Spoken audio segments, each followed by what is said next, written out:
இன்றைய உலகத்தில் உலகமயமாக்க பிறகு கிராம பகுதியில் இருக்கும் குழந்தைகள் முதல் நகரப்பகுதியில் இருக்கும் குழந்தைகள் வரை அனைவரிடமே குறிப்பா 15 வயதுக்கு உட்பட்ட குழந்தைகளோட கைபேசி இருக்குது.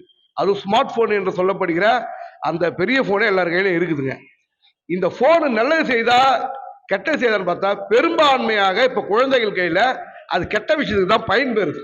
ஏன் குறிப்பா ஒரு கைபேசியை நாமளே பார்க்கறோம்னா ஒரு படம் வருதுன்னா அந்த படம் நமக்கு தெரியாமையே பல ஆபாச படங்கள் விளம்பரமா வருது. அந்த விளம்பர படம் ஒண்ணு சரி அது பார்த்துட்டோம்னா தொடர்ச்சியா அந்த படங்கள் அதே சார்ந்த படங்களாகவே வந்து கொண்டிருக்கிறது. நமக்கே அதிர்ச்சி ஆகுது, என்னடா இதுன்னு சொல்லிட்டு. அப்படி இருக்கும்போது அறியாத விடலை பருவ பிள்ளைகள் அது போன்ற படத்தை பார்த்து ஆர்வத்துல கண்டிப்பா பார்ப்பாங்க.